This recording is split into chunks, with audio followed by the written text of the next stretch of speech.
통증이 당연해진 나이. 아침에 일어나서 무릎이 뻣뻣하게 굳어있지는 않으신가요? 의자에서 일어날 때 아이고 하는 소리가 먼저 나오지는 않으신가요? 계단 앞에서 잠깐 망설이게 되는 순간이 점점 잦아지지는 않았나요? 많은 분들이 이렇게 말씀하십니다. 이 나이에 아픈 건 당연하지. 나이 들면 관절이 아픈 게 정상이지. 하지만 정말 그럴까요? 65세 이상 성인의 절반 이상이 관절 통증을 경험하고 그중 상당수는 매일 진통제에 의존하고 있다는 통계가 있습니다. 놀라운 건 진통제를 꾸준히 드시는데도 통증은 조금도 줄지 않고 오히려 점점 범위가 넓어졌다고 느끼는 분들이 많다는 사실입니다. 왜 이런 일이 생길까요? 며칠 전 진료실에서 만난 73세 어르신 이야기를 들려드리고 싶습니다. 무릎 통증으로 10년 넘게 진통제를 드셨고 약이 없으면 잠도 못 이루신다고 했습니다. 그런데 어느 순간부터는 약을 먹어도 예전만큼 효과가 없었고 속은 더부룩하고 기억력도 떨어지는 것 같다고 하셨죠. 그분은 이렇게 물으셨습니다. 선생님, 이 약 말고는 방법이 없는 겁니까? 이 질문 앞에서 저는 늘 같은 생각을 합니다. 우리는 통증을 너무 쉽게 억눌러야 할 신호로만 보고 있는 건 아닐까? 통증은 사실적이 아닙니다. 통증은 몸이 보내는 경고음입니다. 지금 안에서 염증이 계속 타오르고 있습니다. 이 상태를 그냥 두면 더 큰 문제가 옵니다. 그런데 대부분의 진통제는 이 경고음을 꺼버리는 역할을 합니다. 화재 경보기를 끄는 것과 비슷합니다. 소리는 조용해지지만 불은 여전히 안에서 타고 있습니다. 심지어 더 번질 수도 있죠. 여기서 중요한 질문 하나를 드려야 합니다. 통증이 사라졌다고 해서 정말 문제가 해결된 걸까요? 나이가 들수록 우리 몸은 급성 통증보다 만성 염증에 더 취약해집니다. 이 염증은 관절에만 머물지 않습니다. 혈액을 타고 온몸을 돌아다니며 혈관을 자극하고 뇌 신경세포에도 영향을 줍니다. 그래서 관절이 아픈 분들 중 상당수가 동시에 피로, 집중력 저하, 기억력 감퇴를 함께 겪습니다. 이 사실을 알고 나면 통증을 대하는 관점이 조금 달라집니다. 덜 아프게 하는 것, 이 목표가 아니라 왜 계속 아픈 상태가 유지되는가를 물어야 합니다. 여기까지 들으시면서 이런 생각이 드실 수도 있습니다. 그럼 약을 끊어야 하나요? 아닙니다. 절대 그런 이야기를 하려는 것이 아닙니다. 다만 한 가지는 분명합니다. 통증을 눌러두는 방식만으로는 노후의 몸을 지킬 수 없습니다. 그래서 오늘 이 이야기를 시작합니다. 진통제보다 느리지만 더 깊이 작용하는 방법. 몸속 염증의 불씨 자체를 다루는 접근. 끝까지 함께 하시면 왜 생강이 단순한 식재료가 아니라 노년의 염증 흐름을 바꾸는 열쇠로 주목받는지, 그리고 어떤 상태로 먹어야 효과가 전혀 달라지는지 가장 중요한 한 가지 기준을 분명히 알려드리겠습니다. 이제 통증의 진짜 정체부터 차근히 살펴보겠습니다. 다음 이야기에서는 왜 진통제가 근본 해결이 될 수 없는지 그 구조적인 이유를 쉽게 풀어드리겠습니다. 진통제가 해결 못하는 이유. 통증이 심할 때 가장 먼저 손이 가는 것은 약입니다. 서랍을 열면 늘 같은 자리에 놓여 있는 진통제. 이거라도 먹어야 오늘 하루를 버티지. 근간객주의를 많은 분들이 그렇게 말씀하십니다. 그런데 여기서 한 가지 꼭 짚고 넘어가야 할 사실이 있습니다. 진통제는 통증의 원인을 없애지 않습니다. 오직 통증 신호가 뇌로 전달되는 길을 잠시 막을 뿐입니다. 조금 쉽게 설명해 보겠습니다. 관절 안에서 염증이 생기면 그 자극이 신경을 타고 뇌로 올라옵니다. 뇌는 그 신호를 아프다 라고 해석하죠. 진통제는 이 과정 중간에서 신호선을 차단합니다. 그래서 통증은 줄어든 것처럼 느껴집니다. 하지만 질문을 하나 드려야 합니다. 신호만 끊으면 염증은 어디로 갈까요? 염증은 그대로 남아 있습니다. 심지어 더 조용히, 더 깊게 진행됩니다. 아프지 않으니 몸을 더 쓰게 되고 그 사이 관절 연골은 조금씩 더 달아갑니다. 이것이 많은 어르신들이 겪는 악순환입니다. 약을 먹을수록 당장은 편해지지만 몇 년 뒤에는 왜 이렇게 갑자기 더 나빠졌지? 라는 말을 하게 됩니다. 여기서 또 하나의 중요한 문제를 봐야 합니다. 진통제는 관절에만 영향을 주지 않습니다. 위장, 신장, 혈관에도 부담을 줍니다. 특히 60세 이후에는 위 점막이 약해지고 신장의 해독 능력도 떨어집니다. 그래서 같은 용량의 약이라도 속쓰림, 부종, 혈압 변화 같은 부작용이 더 쉽게 나타납니다. 의사들 사이에서도 늘 논쟁이 있습니다. 통증을 참게 하는 게 맞는가? 아니면 약으로 관리하는 게 맞는가? 정답은 하나가 아닙니다. 급성 통증, 수술 후 통증처럼 약이 꼭 필요한 순간도 분명히 있습니다. 하지만 문제는 매일 습관처럼 먹는 경우입니다. 여기서 잠깐 스스로에게 질문해 보세요. 진통제를 먹는 횟수가 5년 전보다 늘지 않았나요? 효과가 유지되는 시간은 오히려 짧아지지 않았나요? 이 신호는 아주 중요합니다. 몸이 이 방법으로는 더 이상 버티기 어렵다고 말하고 있는 겁니다. 그래서 요즘 의학계에서는 통증 자체보다 염증의 흐름에 주목합니다. 염증을 줄이면 통증은 자연스럽게 약해집니다. 순서가 바뀌는 것이죠. 통증, 약 일시적 완화, 이 구조에서 벗어나 염증, 진정 회복, 이 흐름으로 가야 합니다. 바로 이 지점에서 식품이자 약이 될 수 있는 존재들이 다시 주목받습니다. 그 중에서도 특히 노년의 몸에 부담이 적으면서 염증 신호를 조용히 낮추는 재료. 다음 이야기에서 왜 많은 연구자들이 진통제보다 먼저 고려해야 할 자연 항염 물질로 생강을 언급하는지 그 과학적 이유를 하나씩 풀어드리겠습니다. 기억해 두세요. 아프지 않다고 해서 나아진 것은 아닙니다. 이제는 통증이 아니라 염증을 바라봐야 할 때입니다. 염증은 관절에만 있지 않습니다. 많은 분들이 이렇게 생각하십니다. 염증은 무릎이 아플 때 생기는 거지. 허리가 아프면 그 부위에만 문제가 있는 거 아니야? 하지만 몸속 염증은 그렇게 한 곳에만 머무르지 않습니다. 특히 나이가 들수록 염증은 이동합니다. 혈액을 타고 아주 조용히 그러나 집요하게 돌아다닙니다. 이걸 이해하려면 염증을 불씨로 생각해 보시면 좋습니다. 관절에서 시작된 작은 불씨 하나가 혈관을 따라 이동하며 다른 조직에 옮겨 붙는 모습입니다. 그래서 무릎이 아픈 분들이 어느 순간부터 손가락도 뻣뻣해지고 허리, 어깨, 목까지 불편해집니다. 나이가 들어서 여기저기 다 아프다는 말. 사실은 염증의 이동 경로를 그대로 말해주고 있는 셈입니다. 여기서 끝이 아닙니다. 이 염증은 혈관 안쪽 벽을 자극합니다. 혈관은 원래 매끈해야 피가 잘 흐르는데 염증이 계속 닿으면 미세한 상처가 생깁니다. 그 자리에 노폐물과 지방이 달라붙기 쉬워집니다. 그래서 관절염이 있는 분들 중 상당수가 고혈압, 당뇨, 고지혈증을 함께 가지고 계십니다. 각각 다른 병처럼 보이지만 뿌리는 같은 경우가 많습니다. 바로 만성염증입니다. 조금 더 중요한 이야기를 드려야 합니다. 염증은 뇌에도 영향을 줍니다. 뇌에는 아주 섬세한 신경세포들이 촘촘히 연결되어 있습니다. 염증 물질이 혈액을 통해 뇌로 올라가면 이 연결을 서서히 방해합니다. 집중력이 떨어지고 말이 바로 안 떠오르고 방금 하려던 일을 잊어버리는 순간이 늘어납니다. 이때 많은 분들이 이렇게 생각하십니다. 이건 그냥 나이 탓이야. 치매는 어쩔 수 없지.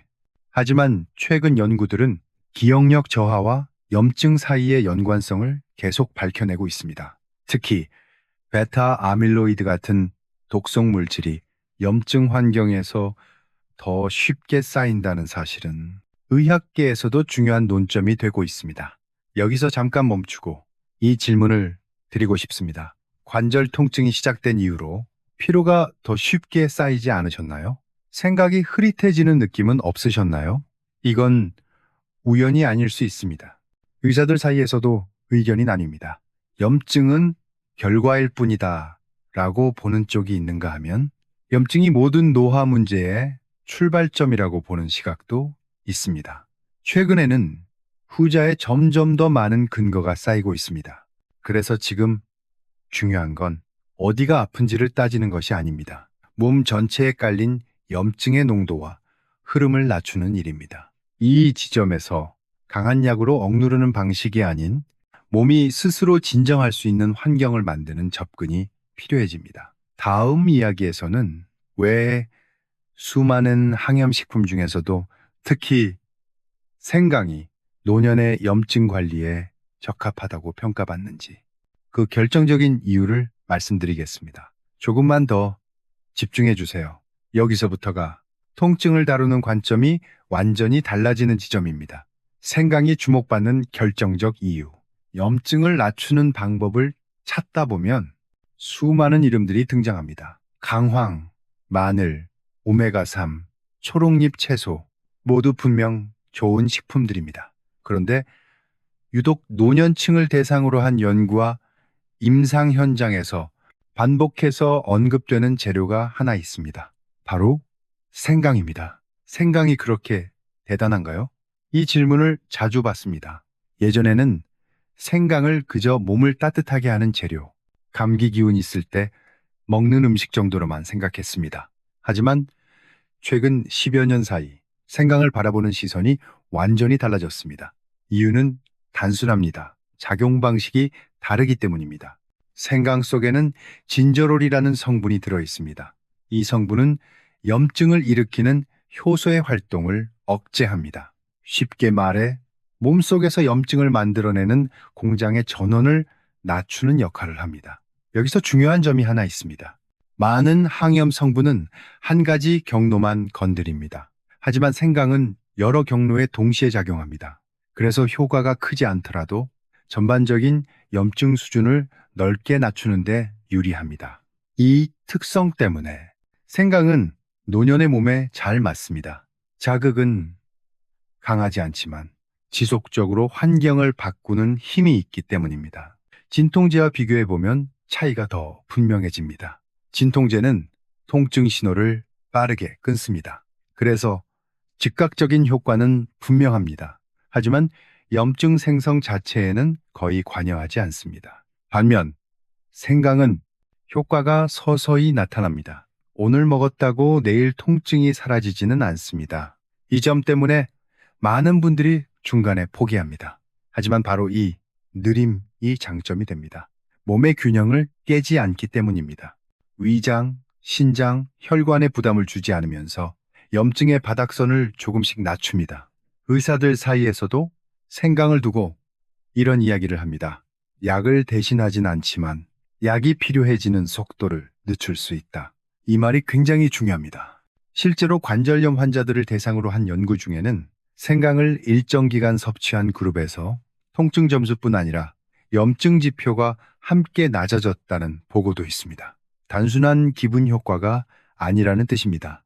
여기서 한 가지 오해를 짚고 가야 합니다. 생강은 다 같은 생강 아니냐는 생각입니다. 사실 그렇지 않습니다. 생강은 어떤 상태로 사용하느냐에 따라 작용이 크게 달라집니다. 이 차이를 모르고 드시면 별 효과 없네라고 느끼기 쉽습니다. 바로 다음 이야기에서 생강의 핵심 성분이 어떤 조건에서 더 강해지는지, 그리고 왜 어떤 형태의 생강이 진통제보다 더 깊게 작용하는지 가장 중요한 기준을 말씀드리겠습니다. 이 부분을 이해하시면 앞으로 생강을 대하는 눈이 완전히 달라질 겁니다. 핵심은 이 상태입니다. 많은 분들이 생강을 이렇게 드십니다. 시장이나 마트에서 싱싱한 생강을 사서 얇게 썰어 차로 끓이거나 음식에 넣습니다. 그리고 속으로 생각합니다. 이 정도면 몸에 좋겠지. 하지만 여기서 아주 중요한 차이가 생깁니다. 생강은 상태에 따라 항염작용의 성격이 완전히 달라집니다. 생강의 대표적인 성분은 진저롤입니다. 이 성분은 생강이 생것일 때 가장 풍부합니다. 진저롤은 항산화 작용이 뛰어나고 혈액순환을 돕는 데도 도움이 됩니다. 그런데 관절 통증, 특히 만성 염증이 중심이 된 통증에서는 진저롤보다 더 주목해야 할 성분이 있습니다. 바로 쇼가올입니다. 쇼가올은 생강을 말리거나 가열했을 때 진저롤이 변하면서 만들어지는 성분입니다. 이 변화는 아주 결정적입니다. 연구에 따르면 쇼가올은 진저롤보다 항염작용이 몇 배 더 강력합니다. 염증을 유발하는 물질의 생성을 보다 직접적으로 억제합니다. 여기서 핵심 문장을 하나 기억해 주세요. 생강은 생으로 먹는 것보다 말리거나 익혔을 때 노년의 통증 관리에 더 적합해집니다. 이 말이 의외로 느껴지실 수 있습니다. 우리는 보통 자연 그대로가 더 좋다고 생각하니까요. 하지만 생강은 예외입니다. 왜 그럴까요? 노년의 몸은 급격한 자극에 예민합니다. 생강, 생것의 매운 성분은 위장에 부담을 줄 수 있고 오히려 속쓰림이나 불편함을 유발하기도 합니다. 반면 말리거나 익힌 생강은 자극은 줄어들고 염증을 조절하는 성분은 강화됩니다. 바로 이 지점이 젊은 사람과 노년층 사용법이 갈리는 부분입니다. 실제 임상에서 보면 관절 통증으로 상담하시는 어르신들 중 생강 먹고 속이 불편했다고 말씀하시는 분들의 상당수는 생강을 생으로 혹은 공복에 과하게 드신 경우입니다. 방식만 바꿔도 반응이 완전히 달라집니다. 예를 들어 생강을 얇게 썰어 햇볕이나 그늘에 말린 뒤 차로 우려내면 쇼가올 함량이 자연스럽게 올라갑니다. 이 차이는 눈에 보이지 않지만 몸은 분명히 느낍니다. 의사들 사이에서도 생강이 효과 있느냐 없느냐를 두고 의견이 갈릴 때가 있습니다. 그 이유는 단순합니다. 사용 상태를 구분하지 않기 때문입니다. 생강을 이야기할 때는 항상 이렇게 질문해야 합니다. 어떤 생강을 어떤 상태로 얼마나 꾸준히 먹었는가? 이제 퍼즐이 하나 맞춰지기 시작합니다. 왜? 어떤 분은 생강 먹고 통증이 줄었다고 말하고 어떤 분은 아무 변화 없었다고 느끼는지. 다음 이야기에서는 이렇게 준비된 생강이 몸속에서 어떤 방식으로 통증 신호를 줄이는지, 진통제와는 전혀 다른 작동 원리를 조금 더 깊이 살펴보겠습니다. 여기까지 오셨다면 가장 중요한 기준 하나는 이미 잡으셨습니다. 통증 신호를 끊는 방식의 차이.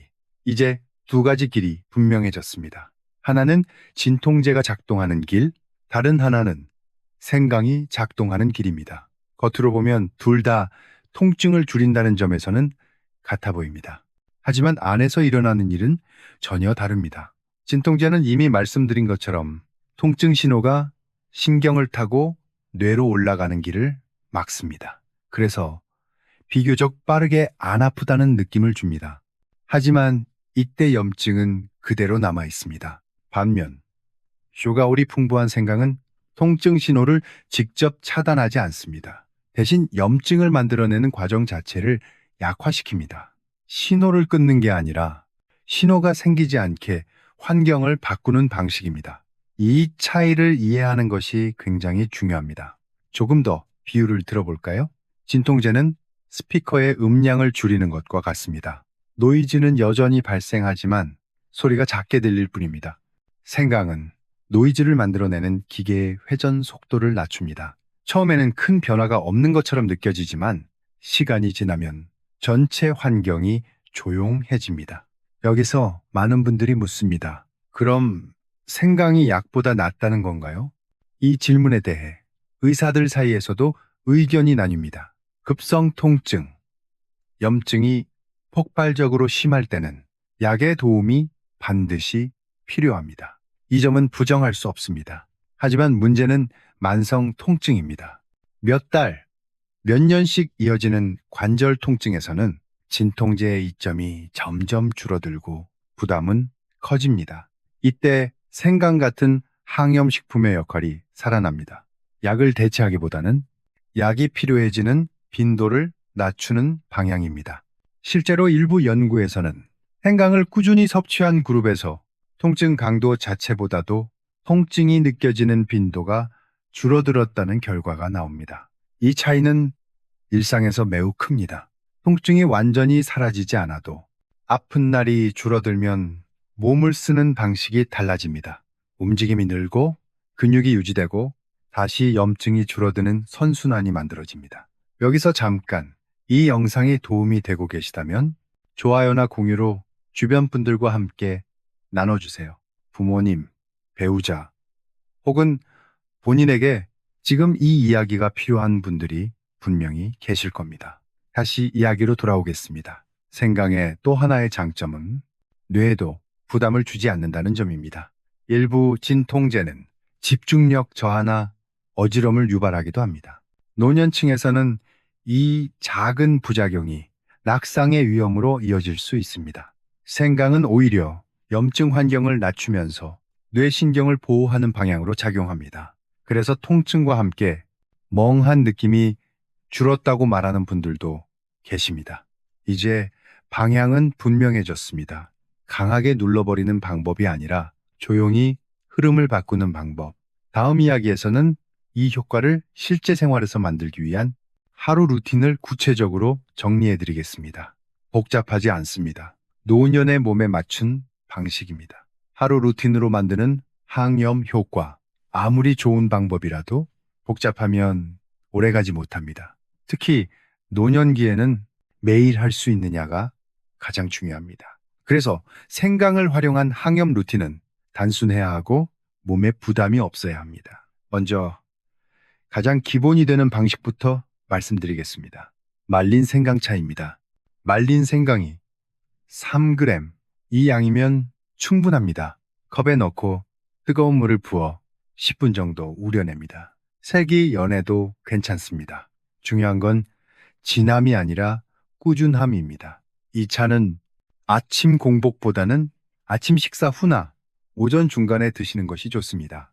위장을 자극하지 않으면서 하루 염증 반응의 바닥선을 낮추는데 도움이 됩니다. 두 번째는 생강을 익혀서 음식에 소량 사용하는 방법입니다.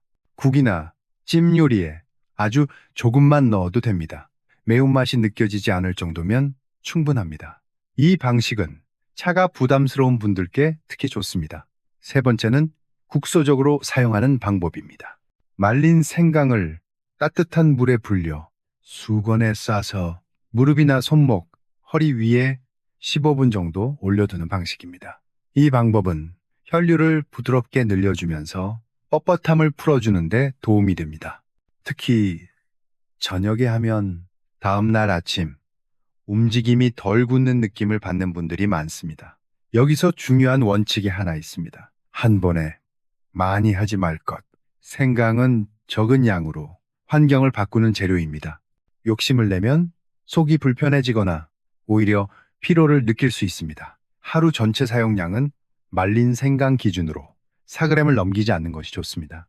이 선을 지키는 것이 노년층에서는 특히 중요합니다. 이 루틴을 실천한 분들 중에는 이렇게 말씀하시는 분들이 계십니다. 통증이 갑자기 사라진 건 아닌데 아침에 움직이기가 훨씬 수월해졌다. 아픈 날이 줄어들었다. 이 변화는 아주 소중합니다. 통증의 강도보다 빈도가 줄어드는 것이 장기적으로 훨씬 큰 차이를 만듭니다. 의사들 사이에서도 이런 생활 루틴에 대해서는 대체로 의견이 같습니다. 약과 경쟁시키지 말고 약을 덜 필요하게 만드는 방향으로 써야 한다. 이제 거의 다 왔습니다. 하지만 여기서 꼭 짚고 넘어가야 할 부분이 있습니다. 생강이 몸에 좋다고 해서 아무 때나 아무 방식으로 쓰면 오히려 문제를 만드는 경우도 있습니다. 특히 이미 약을 드시고 계신 분들은 더 주의가 필요합니다. 다음 이야기에서는 생강을 사용할 때 반드시 피해야 할 3가지 실수를 차분히 정리해 드리겠습니다. 이 부분을 놓치면 지금까지의 이야기가 모두 헛수고가 될 수 있습니다. 반드시 피해야 할 3가지 실수. 생강은 분명 강력한 항염 재료입니다. 하지만 잘못 사용하면 효과가 사라질 뿐 아니라 몸에 부담을 줄 수도 있습니다. 그래서 이 부분은 꼭 차분히 짚고 넘어가야 합니다. 첫 번째 실수는 과하게 많이 사용하는 것입니다. 몸에 좋다니까 많이 먹으면 더 좋겠지. 이 생각이 가장 흔한 함정입니다. 생강은 자극적인 성질을 가진 재료입니다. 특히 노년층에서는 위 점막과 장이 예민해져 있기 때문에 과량 섭취 시 속쓰림, 설사, 가슴 답답함이 생길 수 있습니다. 하루 기준으로 말린 생강 4g 이상을 넘기지 않는 것. 이 단순한 원칙이 효과를 유지하는 핵심입니다. 두 번째 실수는 몸 상태를 고려하지 않는 것입니다. 특히 열이 높은 상태, 39도 이상 고열이 있을 때는 생강을 피해야 합니다. 몸 안에 이미 열이 가득 찬 상황에서 따뜻한 성질의 생강을 더하면 오히려 불편함이 커질 수 있습니다. 또 하나 중요한 경우가 있습니다. 햇 위염이 심하거나 속이 자주 쓰린 분들입니다. 이 경우에는 생강을 차로 진하게 드시기보다는 음식에 아주 소량 익혀서 사용하는 것이 훨씬 안전합니다. 세 번째 실수는 약과의 관계를 무시하는 것입니다. 이 부분은 정말 중요합니다. 생강은 혈액순환을 돕는 성질이 있기 때문에 항응고제, 혈압약, 당뇨약을 복용 중인 분들은 반드시 주치의와 상의해야 합니다. 여기서 많은 분들이 그럼 아예 먹지 말아야 하나요? 라고 묻습니다. 그렇지 않습니다. 대부분의 경우 용량과 타이밍을 조절하면 문제없이 사용할 수 있습니다. 문제는 혼자 판단해서 약을 줄이거나 끊는 행동입니다. 생강은 보조 수단이지 치료를 대체하는 수단이 아닙니다. 이 선을 넘으면 위험해집니다. 의사들 사이에서도 이 부분에 대해서는 의견이 분명합니다. 자연식품일수록 더 신중하게 써야 한다. 마지막으로 가장 자주 놓치는 실수가 하나 더 있습니다. 조급함입니다. 생강을 먹고 며칠 만에 변화가 없다고 나한테는 안 맞는다고 포기해버리는 경우입니다. 하지만 염증은 하루아침에 쌓인 문제가 아닙니다. 그래서 변화도 서서히 나타납니다. 보통 눈에 띄는 변화는 4주에서 8주 사이에 시작되고 3개월 정도 지나면 아침 뻣뻣함, 통증 빈도에서 확실한 차이를 느끼는 분들이 많습니다. 이 지점까지 오셨다면 이제 마지막 단계입니다. 몸이 보내는 작은 신호들을 어떻게 읽어야 하는지, 그리고 앞으로 어떤 마음가짐으로 이 루틴을 이어가면 좋은지 마무리 이야기로 정리해 드리겠습니다. 3개월 후 몸이 보내는 신호. 이제 천천히 속도를 늦춰보겠습니다. 여기까지 함께 오신 분들은 이미 한 가지 중요한 관점을 얻으셨습니다. 통증을 없애는 것보다 통증이 생기지 않는 환경을 만드는 일이 훨씬 중요하다는 사실입니다. 생강 루틴을 조급하지 않게 이어간 분들께서 가장 먼저 느끼는 변화는 아프지 않다가 아닙니다. 덜 붓는다, 회복이 빠르다는 감각입니다. 아침에 눈을 떴을 때 무릎을 움직이는데 걸리는 시간이 줄어들고 의자에서 일어날 때 몸이 덜 망설이게 됩니다. 이 작은 변화들이 쌓이면 하루 전체의 움직임이 달라집니다. 그리고 어느 순간 이렇게 느끼게 됩니다. 아, 오늘은 약을 안 먹어도 되겠네. 이 순간이 매우 중요합니다. 약을 끊었다는 의미가 아니라 약이 필요 없는 날이 생겼다는 뜻이기 때문입니다. 이것이 바로 염증의 흐름이 바뀌고 있다는 신호입니다. 3개월 정도가 지나면 몸은 더 분명한 신호를 보냅니다. 통증의 강도보다 통증이 나타나는 빈도가 줄어듭니다. 연속으로 아픈 날이 줄어들고 움직였다가도 회복되는 속도가 빨라집니다. 이 변화는 관절에서만 끝나지 않습니다. 피로가 덜 쌓이고 머리가 맑아졌다고 말하는 분들도 많습니다. 염증 환경이 낮아지면 뇌 역시 한숨 돌릴 수 있기 때문입니다. 여기서 꼭 드리고 싶은 말이 있습니다. 지금 시작해도 늦지 않았습니다. 노년의 몸은 한 번에 바뀌지는 않지만 환경이 바뀌면 반응은 생각보다 정직합니다. 완벽하게 하려고 하지 마세요. 하루 빼먹어도 괜찮습니다. 중요한 건 다시 돌아오는 것입니다. 그래서 저는 작은 제안을 하나 드리고 싶습니다. 7일만 해보는 겁니다. 말린 생강차 한 잔, 혹은 음식에 소량 넣는 것. 그것으로 충분합니다. 7일 후 아침의 느낌이 조금이라도 달라졌다면 그 변화는 의미가 있습니다. 그때부터 2주, 그리고 3개월을 향해 가는 겁니다. 이 영상이 도움이 되셨다면 혼자만 알고 계시지 말고 주변 분들과 함께 나눠주세요. 부모님, 배우자, 친구에게 이 작은 루틴이 큰 차이를 만들어줄 수 있습니다. 마지막으로 여러분께 부탁 하나만 드리겠습니다. 댓글에 이렇게 남겨주세요. 내일 7 챌린지 시작. 함께 시작하면 꾸준함이 생깁니다. 지금 이 순간이 가장 빠른 시작입니다. 지금까지 여러분의 몸 이야기를 함께 나눈 의사이자 이야기꾼이었습니다. 오늘도 몸의 신호에 조금 더 귀 기울이는 하루가 되시길 바랍니다.